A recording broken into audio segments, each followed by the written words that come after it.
तर अब्दुल सत्तार यांना सरकारनं पाठवलेलं आहे असं म्हणता येणार नाही। अब्दुल सत्तार आणि माझी भेट होत असते असं जरांगे पाटील यांनी स्पष्ट केलेलं आहे। आणि दुसरीकडे अब्दुल सत्तार यांनी त्यांना मुंबईमध्ये न येता ते आंदोलन न करावं अशी विनंती केली आहे।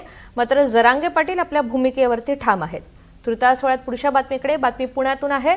काँग्रेस नेते राहुल गांधी यांच्या पुण्यातील छात्रों की गुंज या कार्यक्रमाच्या आधी पुण्यात मोठा राडा झाल्याचं पाहायला मिळालं।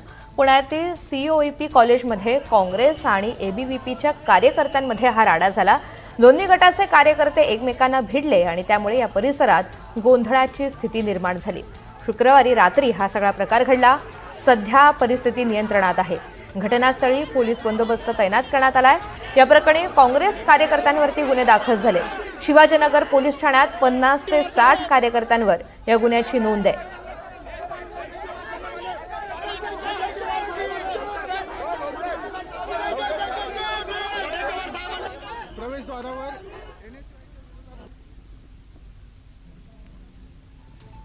तर शुक्रवारी रात्री हा सगळा प्रकार घडल्यानंतर आता पोलिसांच्या वतीनं विशेष खबरदारी घेतली जाते। आजच्या कार्यक्रमाच्या निमित्तानं पोलिसांचा बंदोबस्त हा वाढवण्यात आलेला आहे। ABVPचे कार्यकर्ते आणि काँग्रेसचे कार्यकर्ते आमने सामने आले। दोघांमध्ये हा वाद निर्माण झाला आणि एकंदरीतच सगळी तणावाची परिस्थिती निर्माण झाल्यानंतर काँग्रेसच्या काही कार्यकर्त्यांवरती गुन्हे दाखल करण्यात आलेले आहेत। जवळपास शहरामधील 50 ते 60 काँग्रेसच्या कार्यकर्त्यांचा यामध्ये समावेश आहे। त्यामुळे राहुल गांधी यांच्या या दौऱ्याआधीच पुण्यातील राजकीय वातावरण तापलेलं पाहायला मिळालंय। आज त्यांच्या कार्यक्रमाच्या निमित्तानं सर्व अशी तयारी पूर्ण झालेली आहे। पोलिसांचा बंदोबस्त तैनात करण्यात आलेला आहे।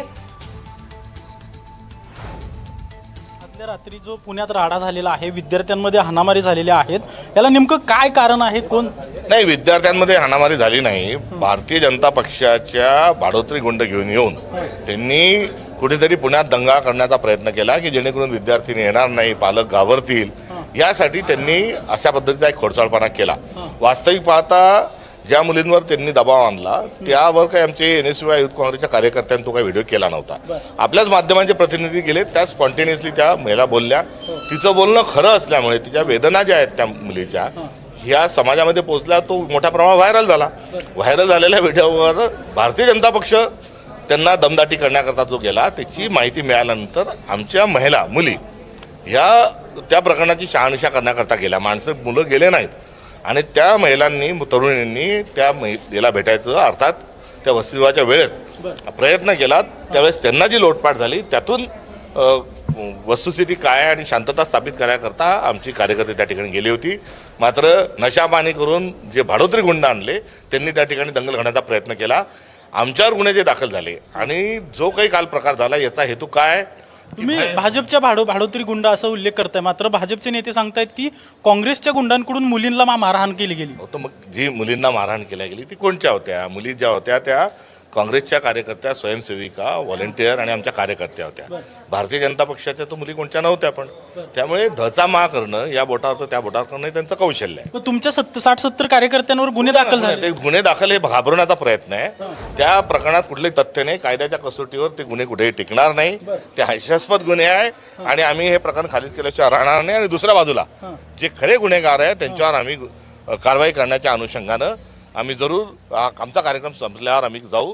मात्र सदर प्रकरण जे आहे ते कुठेतरी हास्यास्पद आहे आणि आमचं पूर्ण लक्ष जे आहे आमच्या कार्यक्रम यशस्वी करण्यावर आहे। त्यामुळे या प्रकरणाला कुठेही जास्तीत याच्यावर चर्चा करण्याची आवश्यकता नाही असं आम्हाला वाटतं। म्हणजे तुम्ही भाजपच्या लोकांवर गुन्हे दाखल व्हावे यासाठी रस्त्यावर उतरणार भविष्यात? आम्ही रस्त्यावर उतरण्यापेक्षा पोलीस रस्त्यावर होते, पोलीस त्या ठिकाणी होते। कोणी मारलं, काय मारलं, कसं मारलं हे सगळं त्यांना माहिती आहे। मग गुन्हा का दाखल नाही भाजपच्या? हे पोलिसांना विचारा। सदर रक्षणार्थ आणि खलनिग्रहणार्थ हे महाराष्ट्र पोलिसांचं वाक्य आहे। तर त्यांनी सज्जनांचं संरक्षण आणि खलत्व पोलीस चुकीची कारवाई करतायत असं वाटतं? आपणही तिथे होता, सगळेजण आपण जाणतो। पोलिसांनी सुमोटो कंप्लेंट घेऊन दोन्हीकडचे किंवा जे चुकीचे लोक त्याच्यावर गुन्हे दाखल करायला पाहिजे होते। काल रात्री 10 वाजता घटना घडली, सकाळी तुम्ही गुन्हा दाखल करता म्हणजे पुन्हा घालून रात्रभरात पाणी वाहलं, अर्थात दबाव आलेला आहे, सर्वश्रुत आहे। आणि यासाठी आम्हीच का म्हणावं? तिथे तमाम माध्यमं उपस्थित होते, आपल्याकडूनही आम्हाला तीच नम्रतेची अपेक्षा आहे। ज्या कार्यकर्त्यांवर गुन्हा दाखल झाला त्यांच्या पाठीशी काँग्रेस पक्ष उभा आहेच हो, ते आमचेच कार्यकर्ते आहेत आणि आम्ही घाबरणारे नाहीत। नक्कीच आपण पाहतोय की आम्ही घाबरणारे नाही आहोत आणि पोलिसांनी स्वतः भाजपच्या कार्यकर्त्यांवर गुन्हा दाखल करण्याची मागणी जी आहे ती आता काँग्रेसचे प्रदेशाध्यक्ष हर्षवर्धन सपकाळ यांनी केल्याचं आपल्याला पाहायला मिळतंय। कॅमेरा पर्सन निकेतन मानेसह अजिंक्य धायगुडे, NDTV मराठी, पुणे. तर भाजपनं भाड्यानं हे गुंड आणलेले होते आणि त्यांनी हा सगळा दंगा निर्माण केला असा थेट आरोप हर्षवर्धन सपकाळ यांनी केलेला आहे. सध्या पुण्यातील कार्यक्रमस्थळी प्रतिनिधी जुई जाधव आहे आणि तिच्याकडनं या सगळ्या संदर्भात अधिकची माहिती जाणून घेऊयात. जुई, काल जो काही शहरामध्ये राडा झाला त्यानंतर आता कार्यक्रमस्थळी नेमकं कसं वातावरण आहे, काय तयारी पाहायला मिळते?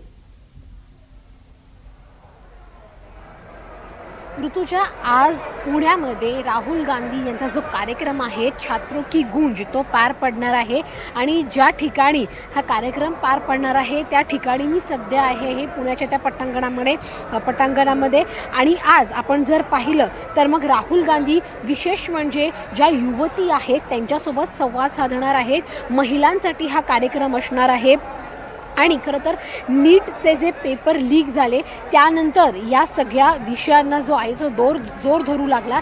याआधी जर आपण पाहिलं तर मग 2 ठिकाणी राहुल गांधींनी हा जो कार्यक्रम आहे तो घेतला होता छात्रों की गूंज आणि त्यानंतर आता महाराष्ट्रामध्ये प्रथमच हा कार्यक्रम होतोय आणि तेही पुण्यात, कारण का पुण्याला विद्येचं माहेरघर म्हटलं जातं आणि त्याच विद्येच्या माहेरघरात हा जो कार्यक्रम आहे छात्रों की गूंज तो पार पडणार आहे.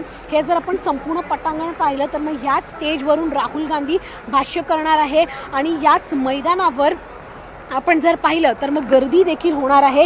त्याआधी काल एक व्हिडिओ व्हायरल झाला होता. त्या व्हिडिओमध्ये आपण जर पाहिलं तर मग राहुल गांधी कशा पद्धतीने इन्फ्लुएन्सर्सना पैसे देत आहेत हे अधोरेखित झालं होतं. इथे आपल्यासोबत आमदार विश्वजित कदम आहेत. विश्वजित कदम इथे आहेत. आपण त्यांच्यासोबत जाणून घेऊया की नेमकी त्यांची कशा पद्धतीची तयारी झालेली आहे आणि त्यांच्या आज नेमक्या काय अपेक्षा आहेत, भावना आहेत आजच्या या कार्यक्रमाच्या माध्यमातून. राहुल गांधी नेमकं काय संबोधित करतायत, त्यांच्या काय अपेक्षा आहेत हे आपण त्यांच्याकडून जाणून घेऊया. त्याआधी आपण जर पाहिलं तर मग संपूर्णपणे पोलिसांचा जो बंदोबस्त आहे तो देखील या कार्यक्रमाच्या ठिकाणी लावण्यात आला आहे. कारण का काल ज्या पद्धतीने जोरदार राडा या संपूर्ण परिसरामध्ये झाला त्यानंतर आज पोलिसांचा देखील कडेकोट बंदोबस्त लावण्यात आला आहे. विश्वजितजी, काय सांगाल? 2 ठिकाणी देशभरात हा कार्यक्रम झाला आहे त्यानंतर आज प्रथमच महाराष्ट्रामध्ये हा कार्यक्रम पार पडतोय. कसा वाटतोय, प्रतिसाद कसा मिळेल? एकतर छात्रों की गूंज आदरणीय आमचे नेते, देशाचे नेते आणि लोकसभेचे विरोधी पक्षनेते राहुलजी गांधी हे संपूर्ण देशातल्या युवा पिढीशी संवाद साधतात, विद्यार्थ्यांशी संवाद साधतात. कोटाला फार मोठा कार्यक्रम झाला, प्रयागराजला फार मोठा कार्यक्रम झाला आणि पुणे हे विद्येचं माहेरघर आहे आणि याच पुण्यामध्ये आदरणीय सावित्रीबाई फुलेंनी स्त्री शिक्षणाची पहिली सुरुवात केली होती. पहिली शाळा स्त्रियांसाठी झाली होती आणि म्हणून आदरणीय सावित्रीबाई फुलेंना अर्पण करण्याकरता, वंदन करण्याकरता राहुलजी आजचा हा पुण्याचा कार्यक्रम फक्त महिला विद्यार्थ्यांशी संवाद साधताय. ऐच्छिक रजिस्ट्रेशन होतं गेल्या 6 दिवसाच्या कालावधीत. फक्त 30,000 लोकांनी, मुलांनी आणि विद्यार्थिनींनी रजिस्ट्रेशन केलेलं आहे. उत्स्फूर्त प्रतिसाद आहे. मला खात्री आजचा कार्यक्रम हा अत्यंत यशस्वी आणि चांगला होणार आहे.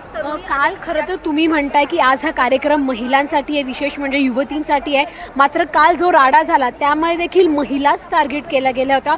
तुम्ही स्वतः तिथे होतं. त्या राड्यानंतर आज सगळं शांत झालेलं वाटतं आहे? हा राडा जाणीवपूर्वक घडवण्यात आला. कारण नसताना या कार्यक्रमाला कुठेतरी सत्ताधारी पक्षाचा प्रयत्न आहे, पण कुठल्या तरी वेगळी छत्रछाया कार्यक्रमाला लागावी, पण ते लागणार नाही. कुणाची वाईट नजर लागू शकत नाही. कारण युवा शक्ती काय करू शकते हे मागच्या महिन्यात सत्ताधारी पक्षांनी पाहिलं आहे दिल्लीतल्या जंतर मंतरच्या आंदोलनाने आणि आता त्याची भीती बसली. राहुलजी येत आहेत, विद्यार्थ्यांशी संवाद साधत आहेत, त्याची त्यांना भीती बसली. मग आजचा कार्यक्रम हा यशस्वी होईल. मी काल स्वतः तिथं रात्री गेलो होतो आणि काही चुकीचं म्हणजे त्यांनी केलं आहे, सत्तेचा गैरवापर सत्ताधारी पक्षाच्या कार्यकर्त्यांनी केला, पण आमची कमी होते, पण ते सगळे भारी पडले. मात्र आज जर आपण पाहिलं ह्या कार्यक्रमाला येण्यासाठी इन्फ्लुएन्सर्सना 25,000 रुपये दिले जात आहेत असा व्हिडिओ भाजपकडून व्हायरल करण्यात आला होता. करून घेण्याची सवय ही सत्ताधारी पक्षाला आहे म्हणून ते असं कमेंट करतात. मी पुन्हा सांगतो, 30,000 ऐच्छिक रजिस्ट्रेशन झाल्यानंतर इन्फ्लुएन्सरला पैसे देण्याचा प्रश्नच उद्भवत नाही. हे खोटे आरोप. अगदीच आपण पाहतोय की हे होते आमदार विश्वजित कदम आणि जर आपण संपूर्ण परिसर पाहिला तर मग इथे काही लोक बॅनर देखील घेऊन आले आहेत. ते बॅनर नेमकं काय आहे हे आपण पाहूया की या बॅनरवर नेमकं काय लिहिण्यात आलं आहे. दादा, नेमकं तुम्ही कुठून आला आहात? मी सोलापूरचा आहे. बॅनर घेऊन आलात.